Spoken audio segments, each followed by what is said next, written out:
अच्छा इसकी कीमत साठ टैंकर छोड़ गया हमको 60 टैंकर आधा घंटा लगा। ಮಗಳ ಮದುವೆಗೆ ಹಣ ಹೊಂದಿಸಲು ಬಂದ ರೈತನ ಕಣ್ಣೀರು. ಅಧಿಕಾರಿಗಳ ಧೋರಣೆಯಿಂದ ಮಂಡಿ ಹರಾಜು ಸ್ಥಗಿತ. ಅನ್ನದಾತರ ಆಕ್ರೋಶ. ಶ್ರೀ ಪುರ್ಚ ಗ್ರಾಮದ ರೈತರೊಬ್ಬರು ಮಗಳ ಮದುವೆಯ ಟೀಕಾ ಸಮಾರಂಭಕ್ಕೆ ಹಣ ಹೊಂದಿಸಲು ಕೊತ್ತಂಬರಿ ಬೆಳೆ ತಂದಿದ್ದರು. ಆದರೆ ಮಂಡಿ ಇನ್ಸ್ಪೆಕ್ಟರ್ ಸೃಷ್ಟಿಸಿದ ಗಲಾಟೆಯಿಂದ ಹರಾಜು ನಿಂತು ರೈತ ಹತಾಶೆಯಿಂದ ಮಂಡಿಯಲ್ಲೇ ಕಣ್ಣೀರು ಹಾಕಿದ ಘಟನೆ ನಡೆದಿದೆ.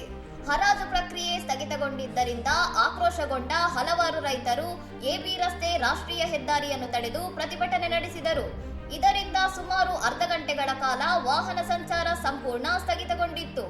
ಬೆಳಗ್ಗೆಯಿಂದ ಕಾಯುತ್ತಿದ್ದರೂ ಬೆಲೆ ಕಡಿಮೆ ಮಾಡಲಾಗುತ್ತಿದೆ, ಇಲ್ಲಿ ಯಾವುದೇ ಆಡಳಿತವಿಲ್ಲ ಎಂದು ರೈತ ಗಿರಿರಾಜ್ ಯಾದವ್ ವ್ಯವಸ್ಥೆಯ ವಿರುದ್ಧ ಆಕ್ರೋಶ ವ್ಯಕ್ತಪಡಿಸಿದ್ದು, ರೈತರ ಸಂಕಷ್ಟಕ್ಕೆ ಯಾರೂ ಸ್ಪಂದಿಸುತ್ತಿಲ್ಲ ಎಂದು ದೂರಿದ್ದಾರೆ. ಈ ಕುರಿತು ಪ್ರತಿಕ್ರಿಯಿಸಿದ ಮಾಜಿ ಸಚಿವ ಜೈವರ್ಧನ್ ಸಿಂಗ್, ಸ್ವಂತ ಬೆಳೆ ಮಾರಲು ರೈತ ಕಣ್ಣೀರು ಹಾಕುತ್ತಿರುವುದು ಬೇಸರದ ಸಂಗತಿ. ಅನ್ನದಾತನಿಗೆ ಅವಮಾನ ಮಾಡಿದವರ ವಿರುದ್ಧ ಕಠಿಣ ಕ್ರಮ ಕೈಗೊಳ್ಳಬೇಕು ಎಂದು ಸರ್ಕಾರವನ್ನು ಒತ್ತಾಯಿಸಿದ್ದಾರೆ. ಮಂಡಿ ಇನ್ಸ್ಪೆಕ್ಟರ್ ರಾಜ್ಕುಮಾರ್ ಶರ್ಮಾ ಕುಡಿದು ಗಲಾಟೆ ಮಾಡಿದ್ದಾರೆ ಎಂಬ ದೂರುಗಳು ಕೇಳಿಬಂದಿದ್ದು, ಈ ಬಗ್ಗೆ ವೈದ್ಯಕೀಯ ಪರೀಕ್ಷೆ ಹಾಗೂ ತನಿಖೆ ನಡೆಸಿ ಶಿಸ್ತು ಕ್ರಮ ಕೈಗೊಳ್ಳುವುದಾಗಿ ಮಂಡಿ ಕಾರ್ಯದರ್ಶಿ ಆರ್ಪಿ ಸಿಂಗ್ ಭರವಸೆ ನೀಡಿದ್ದಾರೆ. ಇನ್ನಷ್ಟು ಸುದ್ದಿಗಳಿಗಾಗಿ ನೋಡ್ತಾ ಇರಿ ಸೌರಂ ಟಿವಿ.